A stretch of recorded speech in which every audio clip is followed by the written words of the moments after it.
Many people assume, and it's quite common to hear, that home care is a less expensive or more affordable option than institutional care. And for many applications, this is certainly true.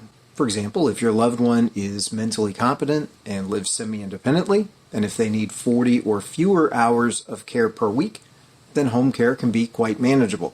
But as with so many things, the devil is in the details. If your loved one requires around-the-clock personal care, or skilled nursing care, or if, in line with this channel's focus, they need memory care or constant supervision, then home care costs can rise exponentially. So in this video, I want to look briefly at some of the factors that can cause home care to be a more expensive option than nursing home care, even though home care is often touted as the less expensive option.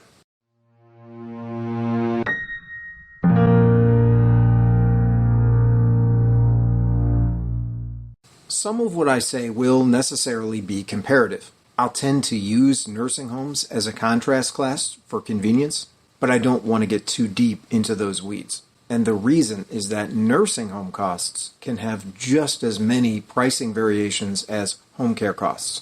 And I want to focus the conversation by looking at a specific claim that was made on a website that specializes in senior care and in senior care costs. It's simply the one that Google front-loaded on the search engine result page when I typed in a relevant string. And I want to be clear, my intention here is not to criticize, it's simply to alert you to some of the complexities that are involved. How much does home care cost? Quote, according to Genworth's Financial Cost of Care Survey, the average cost of in-home care in the United States in 2024 is $5,417 a month. For home health care, the cost is higher, at an average of $5,625 a month. However, considering that home health care can include nursing services, it is a more economical option than residential skilled nursing care, which costs an average of $8,641 a month for a shared room and $9,872 for a private room, end quote. The phrase I want to zero in on is considering that home care can include nursing services. Of course, this consideration is used to support the website's claim that home care is, quote, a more economical option than residential skilled nursing care, at least in some situations. 10 factors affecting the price of home care. Number one, home care can be an ambiguous phrase. There are two main types of service that fly under the banner of home care. The two big ones go by different names, but one of the common ways to differentiate them is homemaking services on the one hand and home health aides on the other. In everyday speech, of course, a homemaker is basically a stay-at-home adult who tends to the household chores. It's essentially the same meaning here. We're talking about someone who helps with cleaning, cooking, running errands, shopping, and so on. Home health aides, on the other hand, provide various sorts of quote-unquote personal care. As a first pass, we can say that this kind of care is going to be assistance with the activities of daily living, or the ADLs. I've gone more in depth into the ADLs in another video, and help with ADLs is sometimes referred to as custodial care. But basically, custodial care, or help with the ADLs, includes things like help dressing, help eating, help bathing, help toileting, help transferring here meaning getting in and out of bed, getting in and out of a chair, and things like this. Now when we talk about expensive, this is obviously a relative term. Homemaking services by themselves can be expensive, depending on a person's budget. But home health services can cost even more. According to the insurance company Genworth, the 2023 median rate for homemaker services was $30 an hour, whereas home health aides were $33 an hour. Now that leads immediately into point number two. Cost is partly a function of what is included. Now this point about included services is going to apply to any category that you want to look at. If you're paying a homemaker, let's say, to commute to your home or to your loved one's home, and all they're doing is cleaning and preparing meals, then you could expect to pay a little less for that than you would if the homemaker is also going to the local store to do grocery shopping or that kind of thing. In other words, if they're not just coming to your house, but they're going from your house to a store and back to run errands, all of that is going to cause the cost to increase, usually. And one reason for this is that when a professional does that kind of running around, they generally have to carry some kind of commercial insurance on their vehicle. Driving a car for a professional purpose is usually classified as a business use rather than a personal use such as commuting to a job or just driving for pleasure. Now, on the other hand, if you are paying home health aides to help your loved one with ADLs, so the activities of daily living, you're going to pay less for that than you would if the home health aide also does homemaking services on top of helping them. So we can sketch out the following very rough cost hierarchy. Homemaking services, when they are offered by themselves, may cost the least. Dedicated home health aides usually cost more, and if in-home health aides also provide homemaking services, and many do, then you can expect that combination of services to cost the most. And there's a very practical reason why a lot of home health aide services also include homemaking services, and that has to do with the fact that if your loved one has difficulty performing the basic activities of daily living, then it's not likely that they're going to be able to perform what are called the instrumental daily activities, which include cooking and cleaning and all that kind of thing. I'm focused here on the cost of professional services. If your loved one is very far gone to where they cannot perform activities of daily living, they probably are not going to be by themselves. So it's possible that you or some other family caretaker, let's say, is also helping out in the household, and that the professional services would simply augment what you already do. So in that kind of case, then we can imagine that homemaker services might be handled by the family, and home health aides could do some of the heavy lifting when it comes to helping with the activities of daily living. But of course, any number of combinations is possible, and it's going to depend on your specific situation. Now, just as cost is a function of what is included, number 3, cost is also a function of what is not included. If we're sticking to strict definitions, a home health aide is not a licensed nurse. Therefore, as a rule, home health aides, strictly so called, do not provide skilled nursing care. Skilled nursing services would typically include things such as dressing wounds, injecting medicines, inserting or removing catheters, monitoring vital signs, and so on.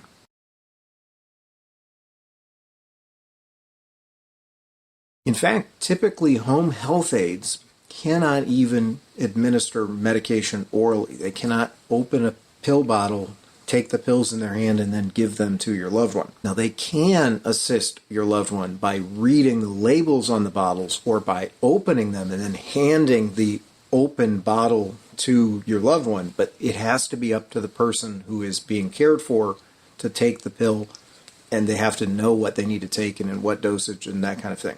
Either that, or you have to hire a skilled nurse in addition to the home health aide. And that's the point about the pricing complication here. One website, ostensibly focusing on nursing-related issues, suggests that such care could swing dramatically price-wise from about $50 an hour to a whopping $130 every hour. Now, admittedly, nursing care may not be required 24 hours a day. So if your loved one has comorbidities beyond cognitive impairment, then you'll likely have to factor skilled nursing care in as an additional cost. That is, if a family member is not able and willing to perform those services. Now, this leads directly to another obvious factor. Number 4, total expenses depend on the number of hours that are going to be logged. So to piggyback off the skilled nursing consideration, and except for acute and severe issues, you probably are not going to have to pay for skilled nursing care for maybe all that many hours in the home, but you should consider it as an additional cost when we're considering about how much does home care cost. And we all know the difference between part-time and full-time. It's no different in this context than it would be in any other general employment context, so I doubt that very much needs to be said about it. So let's consider a few numbers instead. For illustration purposes, I'm going to go back to that $30 an hour figure that was thrown out previously regarding median homemaking service costs. Now, even there, notice that home health aide services were $33, whereas homemaking services were a little cheaper at $30 an hour. But I'm going to use $30 because it's just a round number and makes the math a little bit easier. Now, suppose you or your loved one needs 20 hours of help per week. Then some rough and ready math gives us a figure of $600 per week. which, if we assume 4.3 weeks per month, is almost $2,600. That's approximately $31,000 annually. And if 20 hours is half of the normal 40-hour work week, then we can simply double those figures to get a rough and ready estimate for full-time home care help. In that case, of course, we're talking approximately $5,200 every month, or nearly $62,000 every year. True, a nursing home can be expected to cost around $100,000 a year.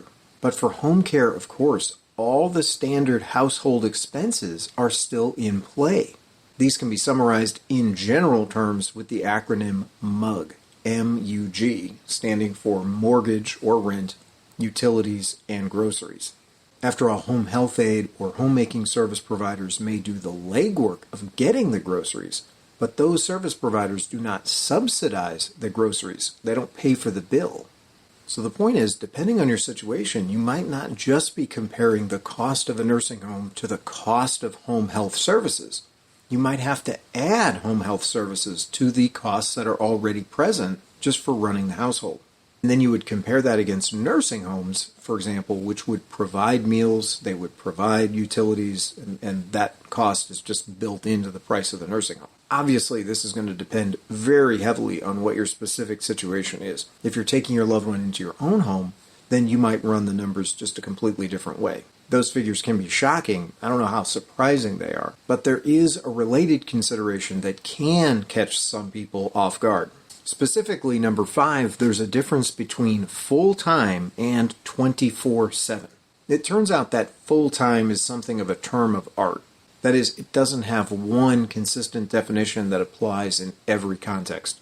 All we have to do is think about employment contexts where full-time can mean 32 hours, 40 hours, or many other things besides. Obviously, 40 hours is probably the most often referenced number. Though, according to a footnote, Jen Worth uses 44 hours in making some of its calculations. And depending on the occupation, the work week might have 50 hours, 60 hours, or more. But even at 60 hours, we haven't approached the upper limit for how much care a very severely afflicted person might require in terms of hour count. Consider that an Alzheimer's or other dementia sufferer may require more or less constant supervision. And many persons with disabilities, whether temporary disabilities or permanent disabilities, might require around-the-clock care. Given this, the absolute maximum number of hours that a person might require home care is simply the number of hours in a week, which is 168. Now, even at the intermediate $30 rate we've been assuming, logging that many hours results in a $5,000 bill each week such care is required. At over $20,000 per month, long-term 24/7 home care could cost upwards of $250,000 every single year. And holiday rates, overtime, and other off-hours considerations may also apply as well. Not only that, but number 6, hourly price varies by location. Varies by city, varies by state, and so on. This is just to say that the cost of living is different depending on where you are. According to current data, states like Alabama, Arkansas, Kentucky, and Mississippi tend to be on the lower side expense-wise, whereas Alaska, California, Hawaii, Massachusetts, and New York, among many others, are often ranked among the most expensive. The upshot is just underlining the fact that the $30 figure that we've been using is simply a median cost. It's not random, but it certainly doesn't apply to every situation. Thinking back to your math class days, remember that a median is just the figure in the middle. Some people are going to have less expense, and some people are going to have far more. Relatedly, costs vary within states as well. For example, within California, Sunnyvale is more expensive to live than Sacramento, so your mileage may vary considerably. Number 7, there may be seldom mentioned hidden costs. Now, this is something that I've gotten into in a number of other videos, including recently the Can You Be a Caretaker All By Yourself video. So say that a family member is considering taking on caretaking responsibilities, maybe you yourself. Then what I have in mind by hidden cost is going to be questions like the following. Do you have to take unpaid leave from a job? Would you have to withdraw money from savings or take a non-retirement related distribution from a 401k, IRA, or Roth? If these distributions are early, can you expect to pay a penalty? Now, besides the direct and immediate reduction of bank or retirement account balances, you may also want to factor in various so-called opportunity costs. These basically amount to an inability to take advantage of various investment opportunities because you use your money for some other purpose. Mind you, not that I'm saying that the only consideration for these things has to be monetary. Far from it. Rather, I'm simply saying that you should take cognizance of how emergency or other unplanned withdrawals can negatively affect your ability to live into your retirement age. On that wavelength, there are other considerations in the vicinity, such as the so-called sequence of returns risk, not to mention the tax situation, because if we're talking about qualified money, then that is taxable as ordinary income at the time it is distributed. Now, another related consideration is Medicare. So let's talk about that for a moment. Number 8, Medicare does not always pay for home care. Medicare is somewhat involved, not to say confusing. Now, I've done an overview in a separate video. Actually, this portion of the video was so complicated that I decided to create a separate video just talking about how Medicare and home care interrelate. But nevertheless, let me say something here about it anyway. Because it's true, Medicare does have some quote-unquote home health care coverage. But it is intended for homebound individuals who need intermediate skilled nursing care and various curative therapies. Amongst the key words there are intermittent, skilled care, and therapy. By intermittent care, we generally mean care that is not needed every day, except perhaps to address an acute bout of an illness, and only then for a very limited amount of time. Say, a treatable injury that you could expect to recover from in 1 to 2 weeks. Certainly, we're not talking about 24/7 care.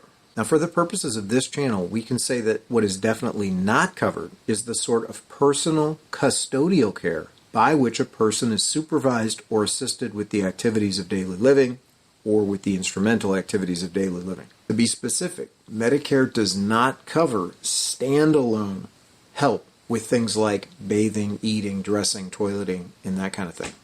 And it doesn't pay for laundry services, for meal preparation, or for a person to go shopping. Now, there's more that can be said, but I'm going to leave it here for the time being.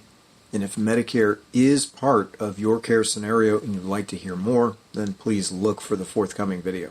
I'd like to round out the discussion by looking at 2 final considerations that are more economic in nature, including number 9, the supply of home care workers. We've already mentioned the obvious point that care costs vary by location. But one reason that costs do vary by location is worth giving special attention to. Namely, the number of in-home care workers can vary depending on where you live. Now, I'm not really qualified to give a detailed analysis of the population statistics for this particular industry. So instead, I'll just point you to the Bureau of Labor Statistics, which is a government body that evidently collects relevant information, some of which you can see displayed on this map of the United States. You can also see the use of the phrase location quotient. As best I can determine, this is essentially a way of showing you at a glance how a particular area compares to the national average. So if the quotient is 1.0, then it has the national average number of home care workers. If the quotient is less than 1.0, then the area has a lack of workers compared to the national average. And if it has a quotient higher than 1.0, then it has slightly more, and so on. Now, of course, the national average could still be less than what is necessary. The final thing I'll mention is number 10, inflation. We can't neglect inflation. It's another big topic, and so again, I will do very little more here than just gesture toward it. Inflation may be chalked up to rising prices or to the falling dollar. But either way you cut it, inflation refers to goods and services being more expensive today than they were yesterday. And this certainly holds for long-term care services, regardless of where care is delivered. Over the last several years alone, for instance, assisted living facilities have increased an average of 18.89%. The cost of adult daycare and nursing home services went up roughly 5 to 6%. and that is added to costs that have already been steadily rising. Now, for our purposes, the big story is the rising cost of home care. Because I think this is so important, this is again a topic that I have started to script for a dedicated video. But the upshot is that news outlets are reporting a 14.2% price increase on the home care front. And according to the previously cited Jen Worth, if you compare current costs to those observed in 2021, the hourly cost for homemaker services has risen by 22.22%, and home health aide services have risen by 15.38%. So thinking only about financial considerations, and given across-the-board price increases, whether this double-digit inflation makes home care a less favorable option than institutionalization will depend on your specific situation. Obviously, the choice as to whether or not to go with home care or nursing home care is going to depend on a lot of other factors besides just financial ones. So once again, I do not mean to just reduce the conversation to that one consideration. But even if you try to take cognizance of that one consideration, you see, I hope, from these 10 factors that it becomes a quite complicated proposition. Life is full of uncertainty, and it's arguable that this is nowhere clearer than in financial conversations. Whether you're planning for retirement or planning for long-term care, the best we can do is traffic in estimates and in projections. Additionally, inflation and other factors are perpetual troublemakers. At the very least, this means that the numbers I've been referencing here are subject to change, at least on a yearly basis, and possibly more frequently than that. Furthermore, all this information can be extremely confusing. A lot of it depends on getting comfortable with a specialized vocabulary. Now, I hope I've done a little bit to demystify some of that, but please do not feel down if you're overwhelmed. Now, this is one reason why I try to hit these topics from different angles. For instance, as I mentioned earlier, I recently published a video titled, "Can You Be a Caretaker All by Yourself?" I recommend that presentation to you if you or family members are considering tackling home care without hiring professionals. Now, other factors that are relevant would include the part played by various insurance policies, as well as the government's financial assistance program, Medicaid. And although these both are beyond the scope of this video, I have discussed them in other places. Also realize that some of the complications that I've been discussing apply equally well to other care scenarios besides just in-home care. It's basically a truism that the more help you need or the more help your loved one needs, whether it's custodial, personal, medical, the more expensive their cost of care will be. And that will hold regardless of where the care is being delivered. If your loved one has to be admitted into the nursing home's memory care facility, as my dad was, then his cost of care would be more expensive in that situation than it would have been had he been able to go into the general nursing home population. Now, I have an older video sketching the main care environment options, but it may be time for me to expand or revamp that content. But in the meantime, if you got something out of this video, I do ask that you like it. If you would like to see some of my other content, then one of the most efficient ways to do that, of course, is to subscribe to the channel. And if you want to be alerted to that new content when it becomes available, then please click the notification bell and select the appropriate option. Either way, I do hope that something that I said was of interest or value to you in this video. In the meantime, I wish you all the best with your caretaking scenario, and I thank you very much for watching.